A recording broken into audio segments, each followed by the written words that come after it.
So I want to introduce myself. My name is Colin Cheyenne. I work with an organization called POV Third Street. POV Third Street is a really unique organization started by key players in the television and film industry in Toronto, Ontario, Canada. Our main goal is to work with young people who have barriers entering the film and television industry. Issues, if you will. So these can range anywhere from socioeconomic barriers to mental health barriers to gender barriers to racial barriers to whatever barriers people have in finding success in that very difficult to enter industry. And here are some people in the program right now. We have some barriers, like tardiness is like that's a barrier. So we have 27 people in our current group. There's some more of them walking in right now. There's 27 of us in the group, and we have 6 of them who were brave enough to come up here and talk about some of their experiences before and during the program in creating content. Generally for online consumption, but maybe not necessarily. So I'm going to, basically I'm just here to moderate. Last year I presented and I spent days preparing a presentation, and then I realized it's just better just to talk from the heart, so I thought this would be a better opportunity. We'll start with me asking some questions, and we'll leave some time at the end for if anyone here has some questions for our creators. So anyway, just to get some positive energy going in the room, can we give them a hand just to get them all excited? Excellent. Okay, so maybe we'll start by you can all introduce yourselves. We'll go one by one. So maybe you three can be responsible for that mic, and you three can pass this mic around, okay? So we'll just pass it down the panel, and they'll introduce themselves. Okay. Is it like name or what we do? So let's start with name, and then talk a little bit about your experience as a content creator. Okay, so the full intro. My name is Nikki Bagari. I'm a photographer as well as a stylist and rapper. That's a few broad areas, but my experience has been, I don't know, good. I would say the most important thing to me is networking.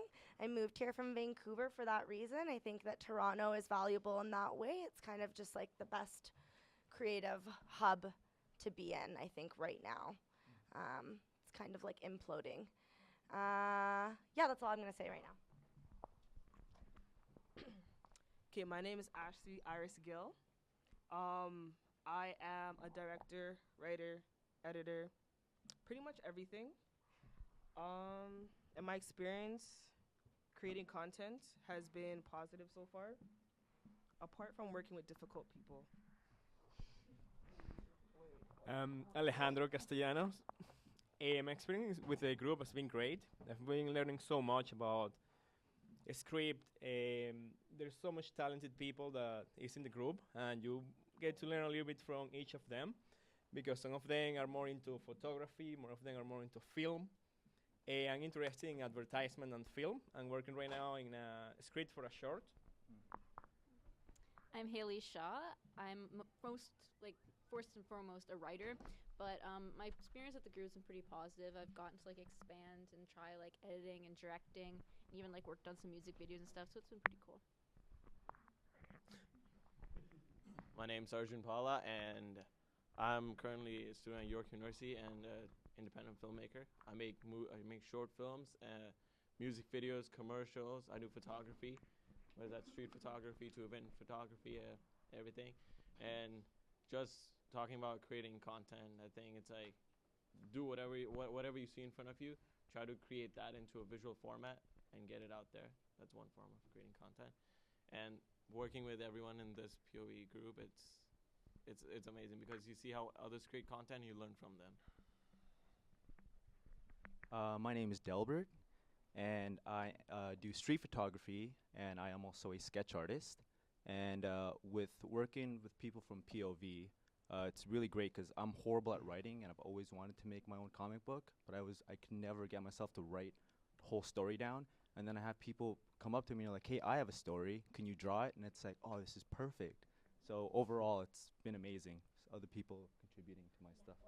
Network, yeah. Hi, I'm Jerome Smith. I've been doing directing and photography for, say, 5 years. I started probably 2011, started my own production company, started off doing wedding photography and also music videos. And I went to George Brown for media studies and stuff like that. And yeah, I mostly do a lot of glamour photography and music videos right now. And I also created 2 shorts, one I didn't like and one I so like, but you know what? It's a learning experience for everyone, and I say, you know what? It's never wrong for not liking your first project. It was a learning process, and I believe like with POV, it's all a learning process. Even when you're next 50 or 60, it's still gonna be a learning process. So I just signed up for this program because I wanted to learn more, and it's never too late to learn because there's always this stuff out there you don't know. Even if it's a little program, there's probably something there you still don't know. Even right here, probably a lot of you guys are more advanced than us, but we still came up because you never know what you might still learn from us, either the little details come, right? So that's why we all here, right? Good point. Maybe we'll just start off with one of the things I know when I started creating content was a lack of resources in order to put content out there, and also in the creation process. So maybe I'd be interested in hearing some people's thoughts. This is not a mandatory question, but those of you that have thoughts, you can jump in. What were some lack of resources that you faced, and how did you overcome some of those resources, those lack of resources to create content? Well, being young, I feel like everyone doesn't have access to everything you need, whether it be like cameras, lights, and stuff. But I feel like for myself, what I would do, it's like if I have a camera and you have lights, then we can exchange it. So I'll let you use my stuff, you could use your stuff, and then kind of go that way. So kind of just sharing what everyone has and what they can bring to the table. Just to add on that, so I think that within any kind of content creating artistry, it is extremely key to keep in mind that without collaboration, you're nothing. And you have to be giving in that way. So I think that, as you were saying, it's important to like keep tabs on the people around you, what their kind of arsenal of tools are, and then instead of like asking for things, just collaborating. What can you do for that person, and what can that person do for you, and what can you do together better than on your own? Like, what I think is a problem with like young people and trying to get into content creating is a lack of like people in the industry, like a lack of connections, because like everyone who's in the industry now or whatever they got to, they all know each other, and they give like the same jobs to like their kids and like their friends and everything like that. So it only stays like within like a certain group, and then you only get like a certain perspective is being shown in like films and media, and which is usually like a rich white male perspective. So I feel like it's important that there's like resources and programs like this to kind of even it out and give us all like more of a chance. And plus, also like just if you ever need to create content, just getting the resources. It's not like you always need something big. You don't always need a big camera. Like if you're just starting out as a photographer or a filmmaker, you don't always need a big DSLR.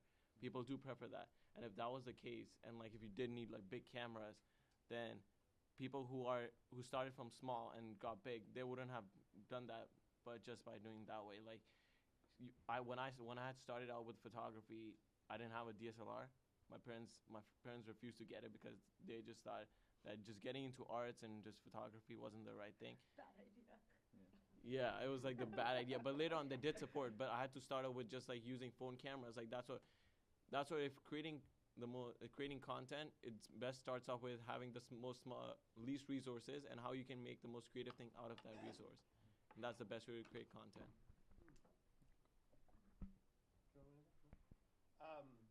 Just so our panel speakers, when you're holding the mic, it's not a talking stick, actually, it's a microphone. So maybe put it up to your mouth too. I was just like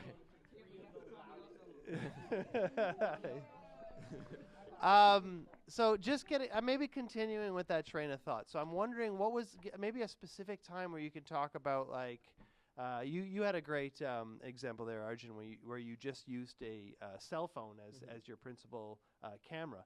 Can you think of any other times, for example, if you had a lack of a microphone or a lack of a lighting system or anything like that? What did you use in exchange of having professional equipment? Anybody have any thoughts on that?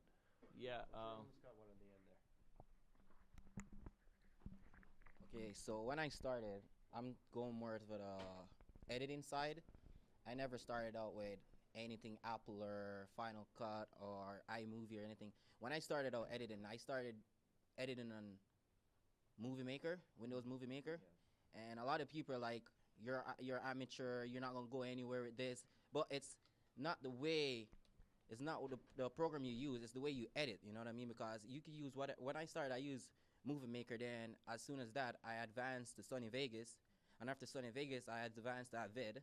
Probably some of you guys know Avid, but I'm not sure. And after Avid, I advanced to Adobe. Then I went back to Avid. But everyone's gonna keep telling you that you're not using the right program, you're not using this. But little they know, it's not the program, it's what you can create with that program. Same with the camera.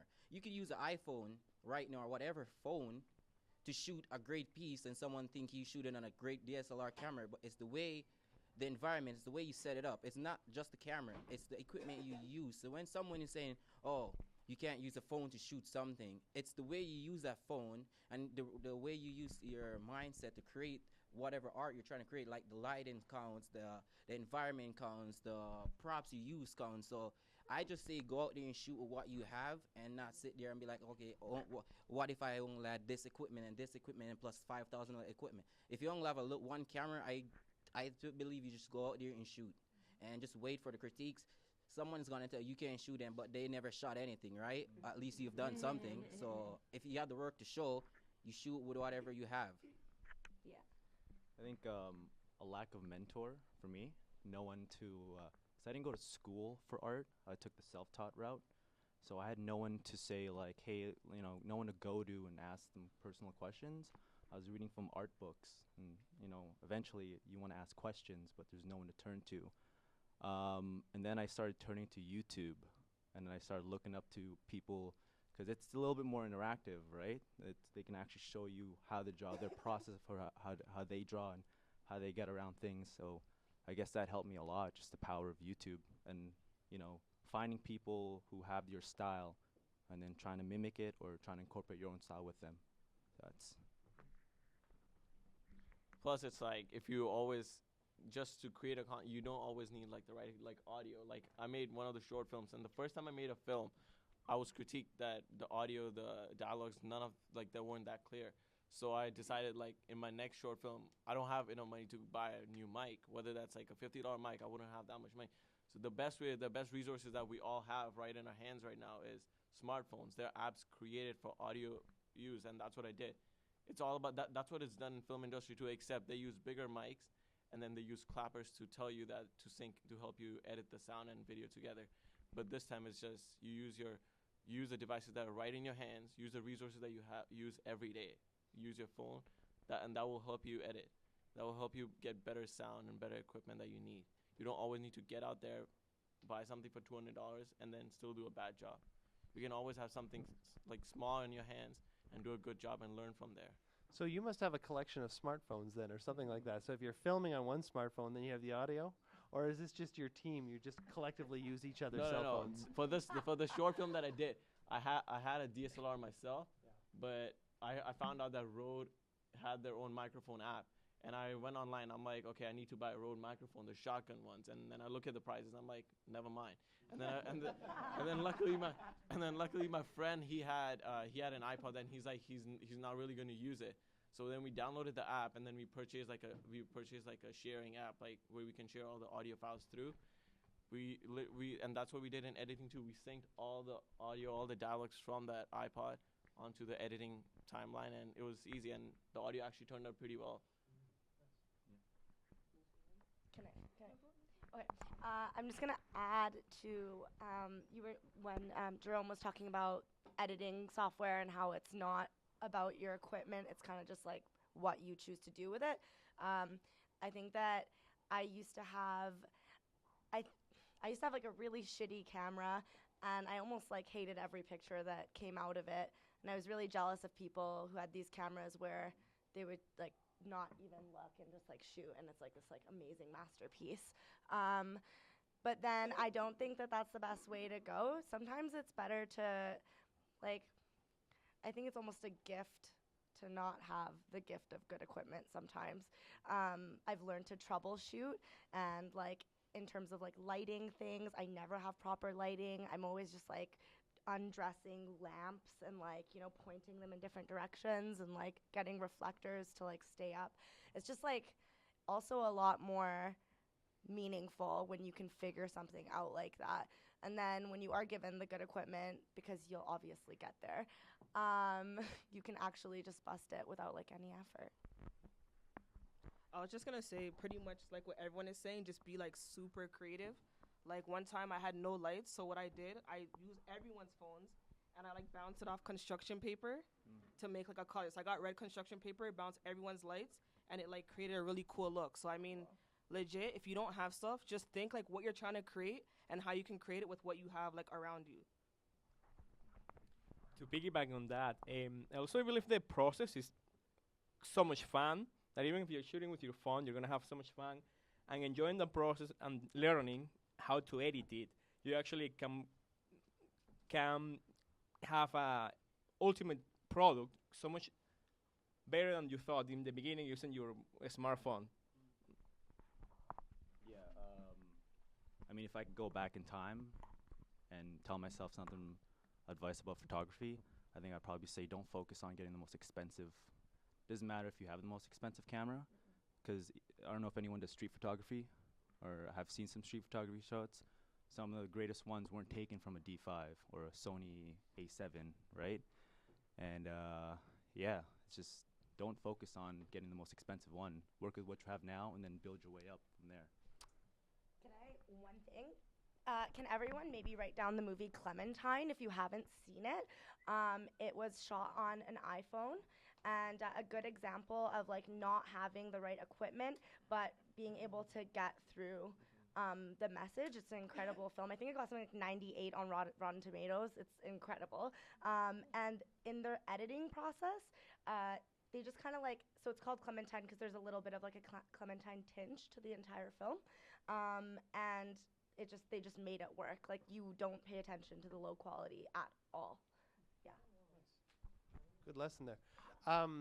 Dell talked a little bit about this, but I thought we'd maybe explore that some more. The idea of education. You talked about YouTube being your YouTube University being your teaching you. But So you gotta find the right person, because give him a mic. Give this guy when a you mic. go on like art channels and you want to try and start learning how to draw, you get these ones that are like an hour long, right? And you sit down and you do it, and the next day you forget it. But you just gotta find the ones that work for you, right? Like I love simplicity. That's why I love Disney so much. But they've mastered drawing stuff realistically, that they've simplified it in the right way. Some people just simplify for the sake of simplifying, and they don't know what they're simplifying, and it just doesn't come out right. So definitely, like there are ones that are like 2 minutes long, but they don't really show you a good job doing it. So you just gotta do your research. Find the good ones. Find the good ones that are entertaining to sit down, and you'll actually enjoy doing it. Great. And after a while, it'll just be background music for you, and then you'll just draw or do whatever you want. So in keeping with that, then, what are some of the ways that you have accessed knowledge or information outside of, say, post-secondary schools or anything like that? Well, for me, I use a site called Lynda. But it's really expensive to buy. But people don't know this. If you have a Toronto library card, it's free. Yeah, so you just log on with your library card, and there's like millions of tutorials on like even things you wouldn't use. Cooking, coding, like everything. Making macaroons, like. So I'm working on it. Probably totally. I went to go look at Premiere yesterday, and there's one that's like, oh, essentials an hour, and then like 45 different like 2-minute segments. Yeah, so between using that site, YouTube, and like literally, if I know there's a shoot happening, I'll just ask them like, "Do you guys need help?" And then I'll just watch, like literally just watch whatever role you want. Just watch that person. So if you want to be a director, just watch the director. How is he telling people what to do, or how is she telling people what to do? Volunteer. What's happening? Yeah. So I pretty much just volunteer. Well, also Toronto Public Library has access to free green screen. You can actually have access to a professional audio editing equipment, and you just have to book online and have your Toronto Public Library and have access to really cool equipment for free. Everyone's pretty much covered a lot of stuff, but I just say like look for opportunities wherever you can find them. Like look on the internet all the time. Look on like postings on like message boards. Like just look for stuff. 'Cause that's how I found this program, right?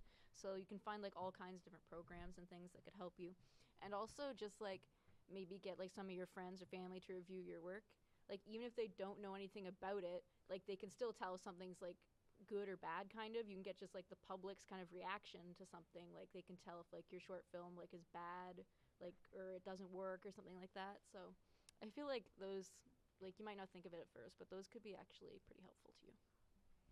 And plus, like you do learn from like YouTube and all the other sources. And plus, especially for editing, that's how I learned Final Cut Pro 10. And you have a phone, you have anything, just shoot that, bring that in the software and start editing that. Whatever you need, go on YouTube, be like how to do this and how to do that, and learn that. If they don't show you, man, it's not even a proper film, so it's just a small video that you're shooting, so you can experiment a lot with the software and you can learn. And that's how I learned the full software, because everything's online. Yeah, YouTube, Google, DeviantArt, if anyone knows what that website is. It's a great website for artwork. And I use Google a lot for references. If I need like locations to draw, I just slap it on, draw over it. I know it sounds lazy, but a lot of people do it. It's just getting the job done, right? That's just how it is. What I usually do when I just started doing wedding photography, I used to always pop up at the camera stores, and I used to bug the hell out of those, what do they call them? The sales rep. Like I will be asking the most questions each and every day until after one of the sales guys like, okay, you know what? I'll just mentor you. I'll bring you in a couple of my wedding shoots and I'll train you. So and harass them. not really harass, like every day, because I was just getting in the camera side, so I never knew about ISO, f-stops and all these stuff. So now when every day I go there, the guy, any free time he has, he keep teaching me and keep helping me and keep showing me. Then I start seeing his work and I'm like, oh, I want to take pictures like you now. And he's like, years of experience, but every time I go there, I keep getting better because he's the one he takes the time. So even you have a little camera store, you have Aiden right here, you have the camera store down there. Blacks, I used to show up at Blacks all the time, too, Blacks camera, and I just keep asking, and he sent me to the right resource. Like he sent me a couple of websites, and yeah, like I guess if you have any friends that does photography or have a camera, just ask them to help you too. You never know, you might surpass them, and you never know. So I said just use your environment and all the resources you have. So yeah.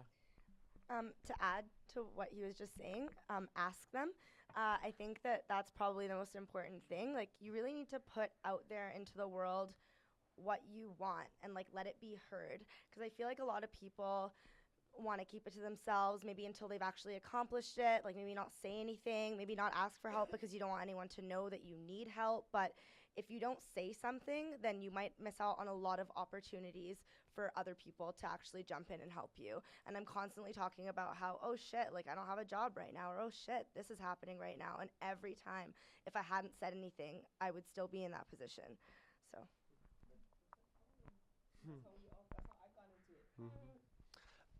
Just kind of continuing on now, I'm interested, maybe some of you could talk about where you see yourselves going in terms of careers and what you're doing right now to kind of take that step toward in that direction. So if anyone has any thoughts.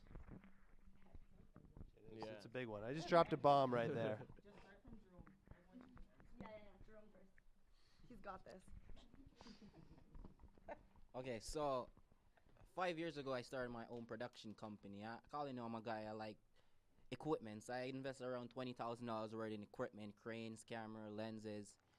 In 2013, the market changed for Toronto, and once the smartphone industry got booming, a lot of the jobs were cut out. Like most of the stuff, like models are not trying to hire a couple of photographers no more because now they think they have Instagram. So now everyone's just yeah, everyone.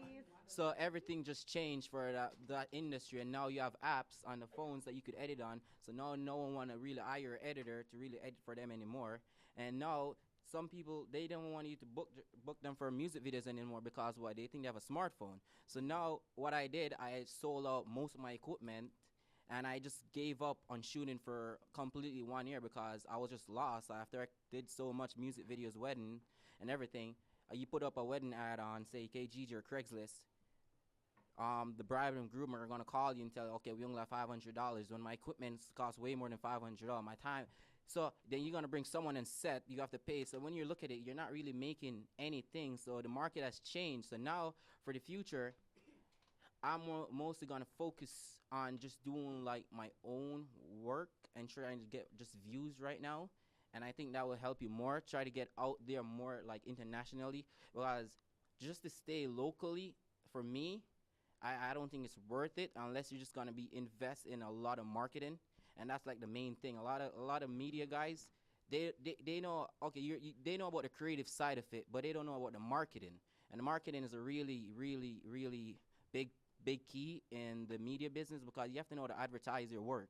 You have to know how to advertise to get clients, and if you can't advertise properly, then no one's really gonna book you. And that's where I spent at least 2-3 years studying marketing and advertisement, and that it really paid off in that time. So I will say the next 2-3 years I will still being a director, and probably I do photography just for my hobby now, because the markets went so down. Like even an ad I read 2 years ago, when the Time magazine, yes, they were cutting photographers because the one of the boss guys said, I could do the same job. You have a DSLR, but I have my iPhone, and I could get the same results. So why am I hiring you? And they're already, you see like a lot of jobs getting cut. So yeah. So for the longest time, getting into like the I guess comic book art or the art industry, for some reason when I was first trying to get into it, I thought that like referencing, meaning like taking pictures of other people's drawing and referencing that, I thought for some reason that was like cheating. Like you had to be completely original, right? Until I stepped inside a studio, an art studio, and I was looking at people's desks. They use references like it's no tomorrow. And I was like, what the hell? I'm like, I've been lied to. I thought I've been lied to like my whole life, right? I was like, this is insane. And that completely changed my whole view of how to get an artwork done, an art piece done. So, I mean, hopefully I see myself, and it's going to sound big, but I want to be working for Disney because they bought out Marvel, right? Yeah. Thank you. I want to be working for Disney, for Marvel, but I wouldn't mind working for like Disney animation and all that. I want to work as a character designer for Disney or Marvel, anything comic book art. But that's really where I want to see myself, and really just, you know, networking, getting an intern. Doesn't matter if you're getting paid or not. It's just getting the experience, meeting people, right, and getting your foot inside a studio, seeing how it actually functions, right? There's deadlines that you got to meet, right? There's projects that start. You can't just prolong it and be like, oh, I'll do tomorrow, right? You really got to, you know, feel that dynamic, and then network more, and then hopefully get yourself inside your, make your hobby a dream job. And I think that's what happiness is, just taking your hobby and turning it into a dream job. For me, yeah, I just see myself as just a filmmaker and an independent filmmaker, because if you like as a filmmaker, when I first started out, I was like, okay, filmmaking is hard because all you have, like, you have Spielberg and J.J. Abrams, like you have all these big people, and like how do you compete against them? How do you go to Hollywood? And then I'm like, if everyone tried to compete them, there are probably thousands, millions of people, filmmakers, young filmmakers who are there standing in that line. Some of them might make it, some of them might not. I'm like, best way is just start creating your own content. And that's when I started taking pictures. I started my own production company. I started taking pictures, labeling every picture after that, and directing, shooting, doing weddings, videographies, and then now I started into producing. And to me, now I just see myself as an independent filmmaker, hoping one day, you know, some big producer will stop by, be like, I like your stuff. And no, but yeah, that's it. yeah, just like I have like that's what, I have like too many ideas, so it's like I cannot always go to someone and be like, I have this idea, I have this story down, I wrote it down, and I want to film it and stuff. It's always up to you. Sometimes you have to be your own producer, your own director, your own DOP, and that's what I see myself as. Just producing sometimes my own work, and I like seeing how other people are so talented around me, and it's always good to help other people out. Sometimes you know that you have the talent, but no one was there to help you out. But now if you can help someone else out, why not do that? So that's what I did recently, and that's what I see myself as independent filmmaker. Well, in the fall, I'm going to be going to college for journalism. And after that, I kind of want to go to like university or something, depending on whether or not it's a waste of time. I don't know yet. But so I think like between like after that, who knows? But like in the next 3 years, I kind of just want to maybe like finish one of my own projects and then kind of just like gain experience by working on like odd jobs, maybe on different like kind of media projects and things, just so I can like experience like all different sides of it and gain all kinds of experience in that. So if anyone like wants to hire me for something, I'll do anything. So just holla at me. It's good. Yeah, I know. I know you. I see you. Okay. No, I'm saying me too. Oh, Me too. okay. Yeah, We can collaborate on something. you need somebody to run and get you coffee. Cool, just so long as I can be on set. Teach me shit and I will go get your coffee. Yeah, and that's actually very interesting because for me right now is the most experience I can get from acting to directing to photographing to anything related to film or advertisement. I'm willing to do. And I'm putting a lot of time also in growing my set skill on my own through YouTube, asking the people around me. And also, I would like to work. Well, right now I'm working on a script, and I would like to actually make it a film, but it might be a couple of years down the road. Okay, so I got my start writing. So I've been like a writer since I was like 8. So I definitely want to like write a whole bunch of features, short films and stuff like that. And directing. In order to get there, I'm actually working on a web series right now that I plan to put out in summer. So that way I can generate, some viewers and all that good stuff. But within 5 years, I want to be like directing features with a really nice budget so I can actually do some cool stuff.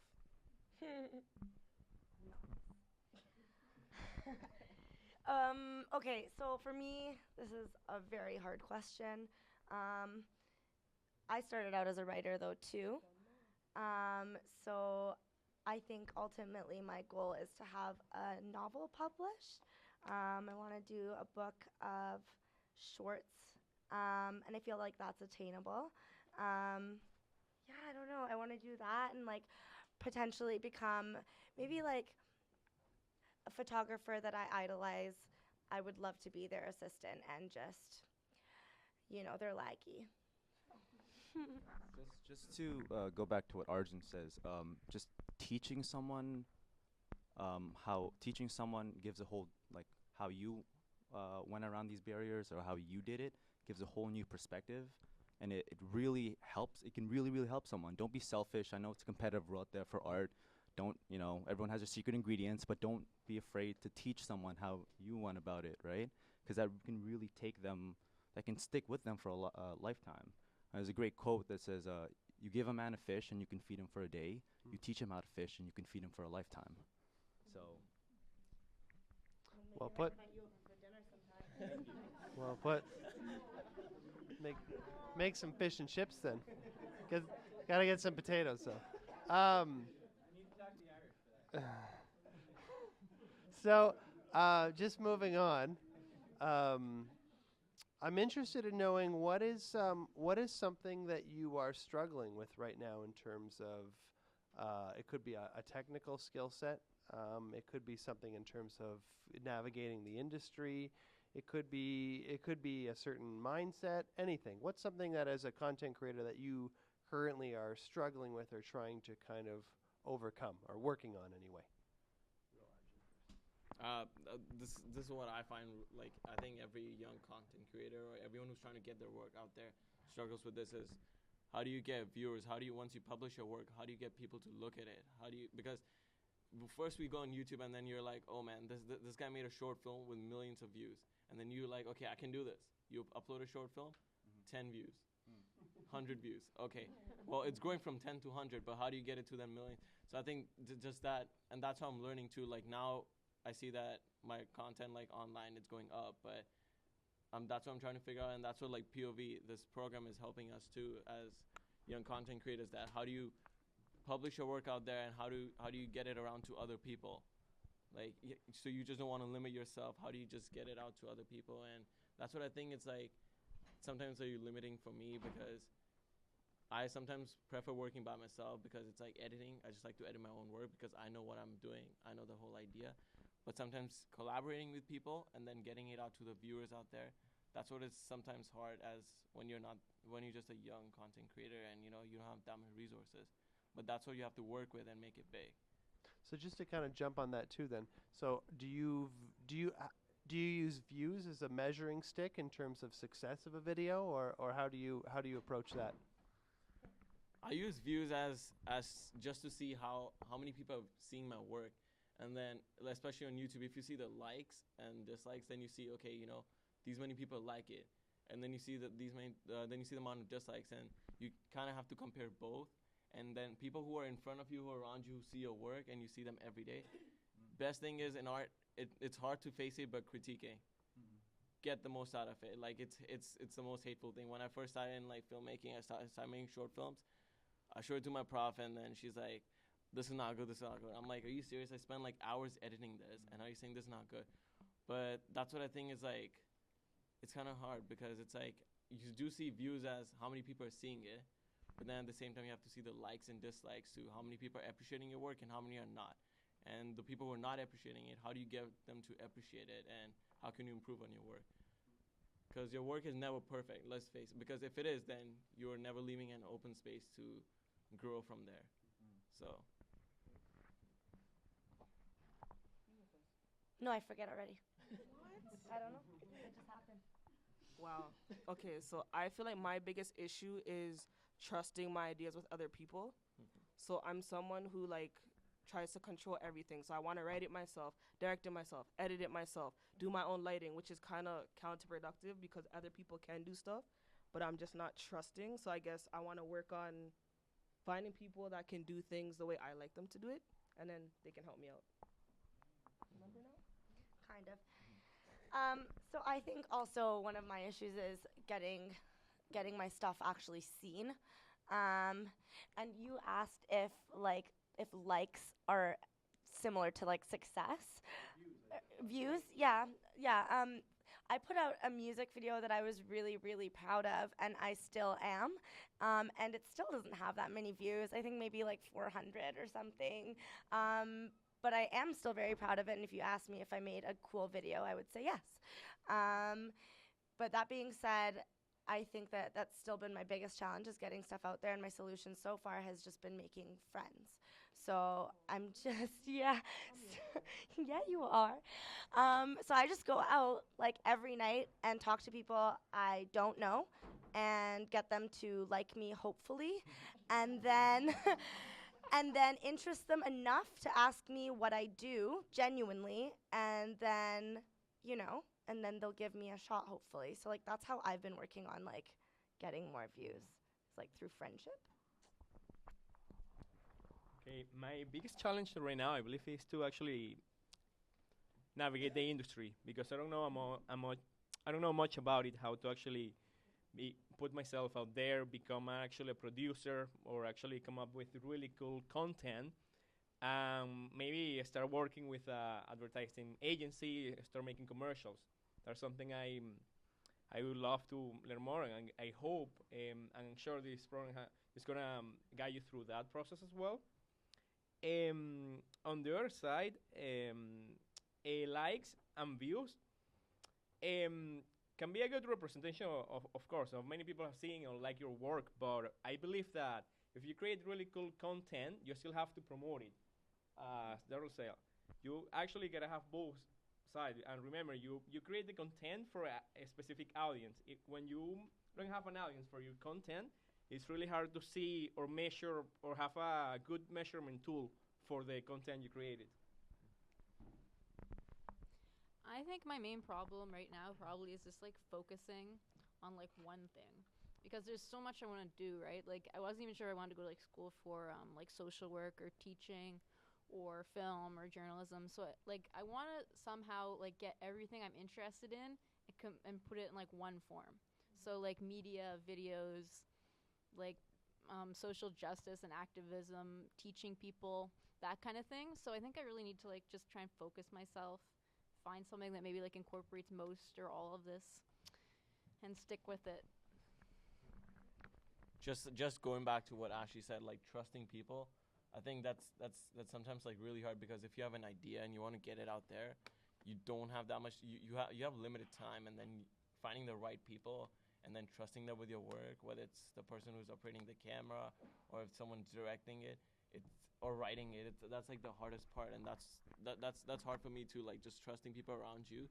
But at the end, you have to see that you're not the only one who has some talent or something. You have to see the people around you can do better stuff, sometimes better than you, and you have to trust them with that. Very cool. I want to open it up to questions, but before we do that, I want to do one last question for the entire panel. One, if somebody here is interested in what you had to say and wants to check out some of your work, maybe you could plug Twitter or whatever, Instagram, whatever, to promote yourself. And the big question, though, is most people here are looking at maybe max of 5 years experience doing what they're into. What advice would you give yourself 3 years ago? And I'll open it up to whoever wants to start. 3 years ago? Sure. Learn the basic foundations. And this come from our perspective, because the way how I started was I used to back in high school. I used to take drawings of people, or I used to take pictures of people on Google, and then I'd put it side by side of paper, and then I'd like try to replicate it, right? And I was good. I was really good. I was like, man, like I'm gonna be a freaking artist. I was like so good. People were like, oh, your artwork's amazing. I'm like, thank you, thank you, thank you. And then one day, like I'm not trying to be cocky or anything, but one day I was like, I got tired. I was going through Google and I couldn't find an image that I wanted to draw, right? I was like, man, like what if I try to draw from my imagination? And then I put the pencil down on the paper and I couldn't draw for shit. It was worse than a 2-year-old's drawing. Cause I had no basic foundation.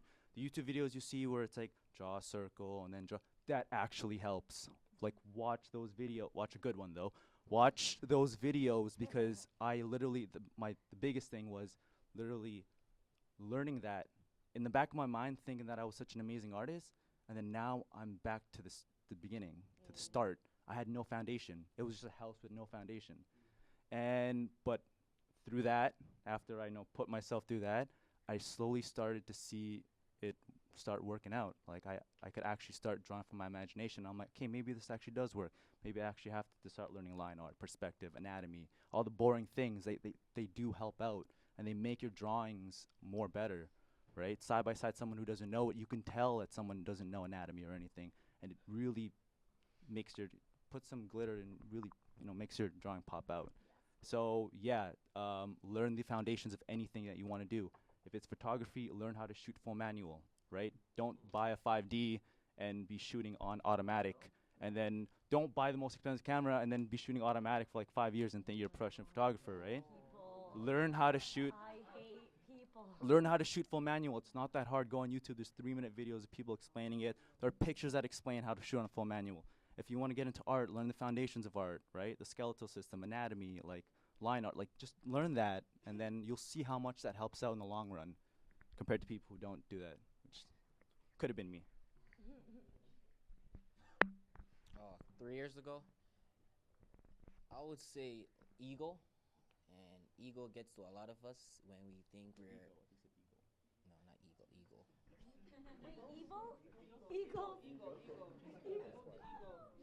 Ego. Yeah, so 3 years ago, I think I was a little bit like, let me see the right word. Gassed up? Okay, a little bit cocky, but just because I was getting bookings like at least 3 music video shoots, weddings per week. I really didn't care what anyone else had to say, even different media people or whatever. So I just looked down on everyone else. So I really didn't care what they have to say. Even 3 years ago, like you have to learn to appreciate your customers and and even the partners you work with, and not like 3 years ago I didn't care. I just boss people around, and if I don't like them, I cut them off. And I listen, I have my own equipment, I know everything already, I don't need you on my team. And that's how I was 3 years ago. And then it kind of pushed you somewhere in a dark box, because now you're like they're sitting by yourself, and now all those people that was around you is either advanced or just don't want to deal with you anymore. And that's something like I seen, and I'm like, okay, then I seen that I made a mistake. But you live and you learn, right? Also, like 3 years ago, I needed to go out more to networking. I didn't usually like to network with people. As I said again, I was a little bit more ego trip. I'm like, I do not need you. What can you offer me? I do not want you. Yeah. So I was more like, okay, I went to George Brown already. I have connections with Rogers TV and all this stuff. So I'm like, okay, I really don't need you guys. I could just get my own content, hit up my Rogers guys, and see what goes. So, and that's where it all falls down, came to today. And then I'm like, you know what? I took the year off and really looked into myself of all the stuff I did wrong. And now I'm just starting to write back over from scratch in POV. So, yeah. Can I? Yeah, good. So 3 years ago, I would tell myself quantity, not quality. And that sounds weird and counterintuitive, but I find that with a creative thing, if you're constantly focusing on making what you're putting out at that moment the best, it'll almost never be enough when you're first starting out anyways, because you're constantly going to evolve. So I would say to just continue creating. Don't spend too much time on one thing. I think that it's important to build momentum. Okay. 3 years ago, I would tell to myself, stay humble, listen to your emotions, and believe in yourself. Listen to your emotions, because if you feel you actually want to create content, or you want to go out and you want to learn something, do it, and you will find a way. You'll find people who will help you. Stay humble. Agree on the point you said, because you really need to. When you start thinking, oh, you know it all, you start growing and learning, right? Believe in yourself, because when you do, you have so much fun and everything just flows. And start people actually, when you believe in yourself, other people believe in you too. There's more help coming. You will quickly realize how fun creating content and how empowering can be even for other people, because you're actually creating some content and other people are enjoying. So it's a very good win-win situation. I guess mine would be kind of like opposite to what some of the people said. Like, mine would just be like to have more confidence in my abilities. I think it's because maybe I'm probably like a bit younger than most of these people here. I'm only 20, so like everyone else, like they're kind of talking like they were at a point 3 years ago where they had a lot of experience and they're working like a lot of jobs and kind of thing. Whereas I was just like, I had no experience in anything. So I was just trying to break in. It was like going to places, like sending resumes and everything. And I was getting a lot of rejection.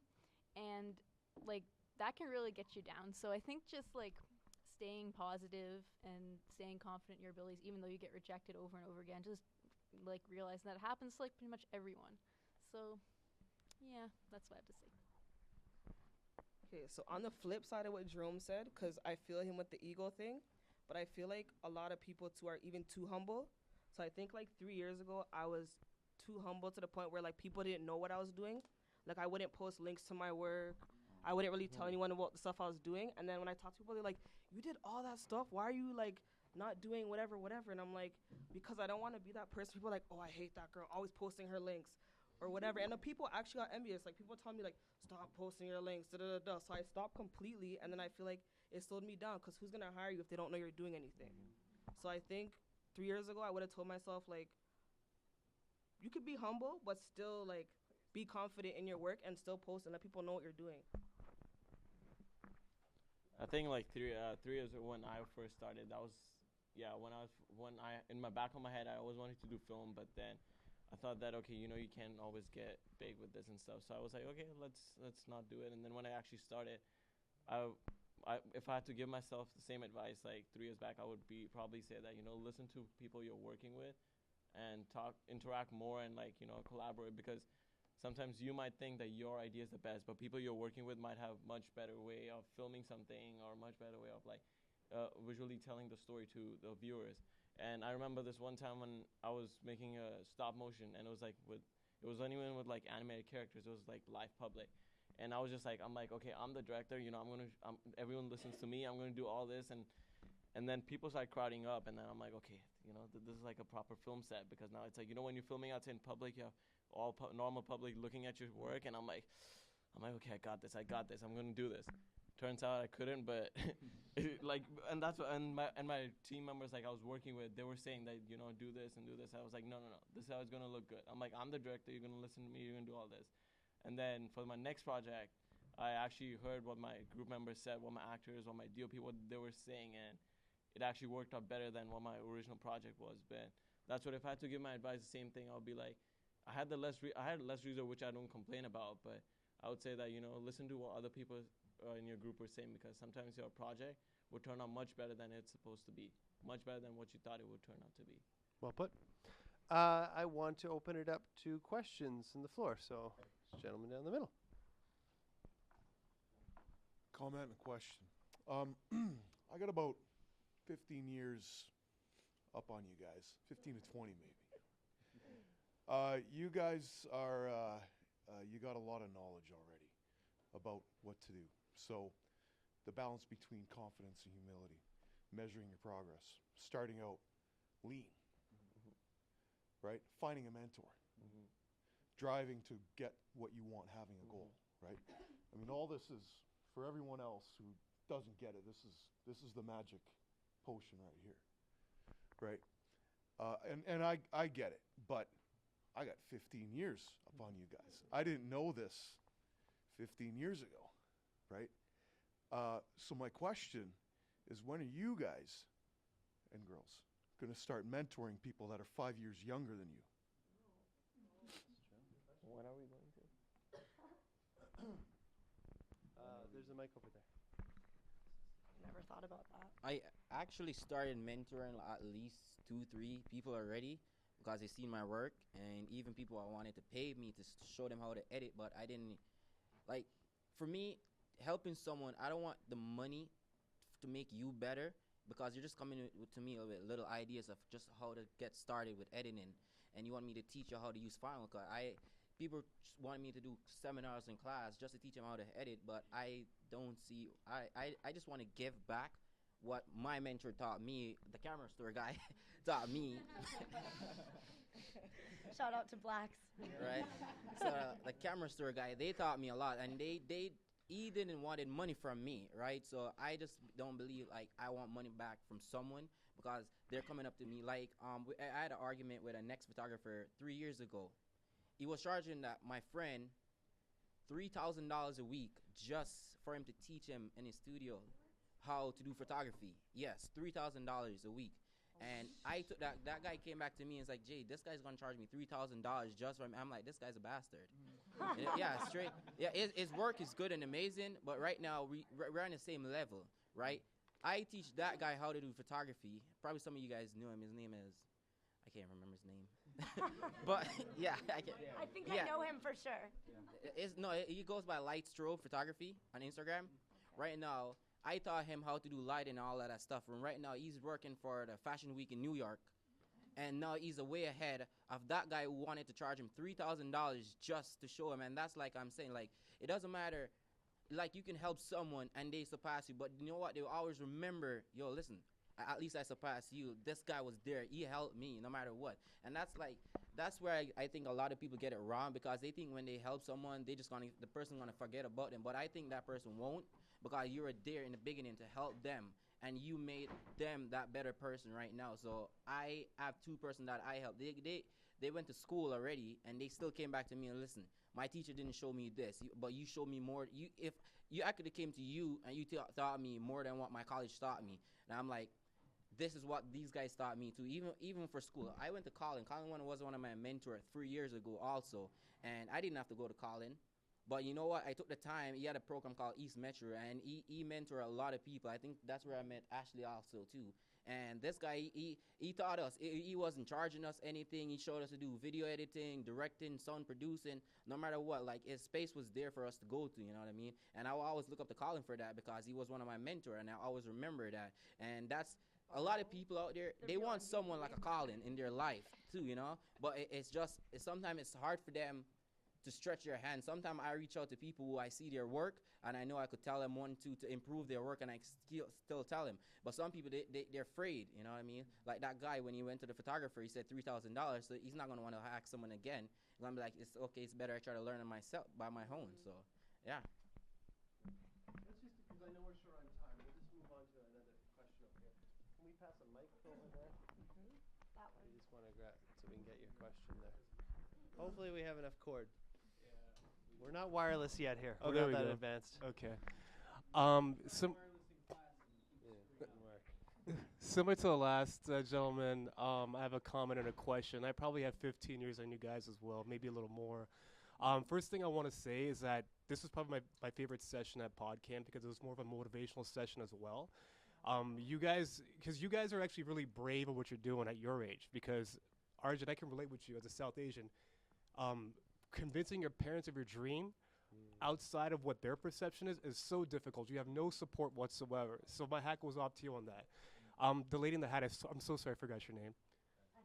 Yes, yeah. So what you said about not being humble but not too humble is really important because this is something that I've learned just the past year or two ago. Is that it's important that if you want to be hired for something, it's important to tell people that it's not. Tell people that, let them know what you're doing because you want to be a conversation piece. Whenever somebody talks about production or whatever it is, you want to be part of that conversation piece. So, thank you for bringing that up because not many people know that. So, but anywho, you guys just basically, stuck out your middle finger at things and just did it, never waited for a perfect time. But my question is, what is your drive? What's your motive? Because what you're doing right now is not easy. People might think it's easy, but it's really not. Especially when you did not wait for a perfect moment. So if you want to speak to your motivation and your drive. You go first. Yeah, you go first. I guess the way I find motivation is I used to think that, the hardest thing is being overshadowed by thousands of artists who do the same thing that you do, if not 100 times better. And then the biggest problem is you'd finish an art piece or you finish a work, right? This is why I don't go on DeviantArt that much anymore. It's because I'd finish my work and then I go like, oh, let's see what people are drawing on DeviantArt. And it's like a billion times better than yours. And it just shuts you down and you're like, really? Like, I thought this was good. Am I really going to get that level? But where I find motivation is I look up to people people like Scotty Young. I don't know if you guys are going to be knowing these artists. Scotty Young, Cheeks Galloway, and in their bio, they share stories in their videos as well of how they became an artist, and it really resonates with me, right? They're not one of those people who'll be like, I was an artist the minute I was born, right? They show their mistakes. They show drawings where they've messed up. And when you see a weakness, when you see people who are so perfect, but you get to see the weak side, it really shows that it is possible, right? And I look up to those people, and I don't say I'll never be like them. I look up to those people and say one day I'll be at that level, if not better. So that's where I find my motivation. You can go first, if you want. Yeah. We're very short on time. In fact, we have 1 minute. So maybe you and then Ashley, and then we'll bring it to a close. Yeah, for me, just finding how I find my motivation is like I look at my work. If I think it's not good, because there's always scope for improvement, I look around and I'm like, how can I capture that? How can I capture the moment, whether it's through visual or whether I have to write it down? How can I write that down or just tell it through? And that's my motivation is to look around, and my friends, they always do a better job than me. And I'm like, and I look at big films and I'm like, this film looks so much better than mine. And I'm like, my job is to get it much better than that. My job is to look around. So basically, I just look around and see how can I do better with the things I have in front of me, and that's all. Okay, I'll make it super short. My motivation is pretty much my mom and ignorance. So, Same. all I want to do is just tell stories that make people think of things in different ways. So I'm like motivated by people when they're super ignorant. So I'm like, you know what? I'm gonna do something and make something so that you like see something differently. And my mom, 'cause I love her. Shout out to Ashley's mom. Yeah, my parents are So, together. thank you, everyone. I just want to give you a little bit of information about the program before we end. If you're interested in accessing and learning more, our address is www.pov3, number 3, R-E-D, street, .org. Yeah, don't type in POV film on Google. No. Because you'll get a whole Oh, okay. Yeah. Little bit of advice there. It's good to know. Good to know. In addition, just before everyone packs up, just so I can grab it, the program is very unique. It's a 6-month training program. Upon graduation, POV participants are given a paid internship at any organization in the field that they aspire to work in. Among that, other opportunities for creating content and gaining resources. So it's a great program. If you know somebody who would be a good fit, perhaps some people in this room would be a good fit, you can come talk to me. We'll be doing our next call out in November. I want to thank our panel.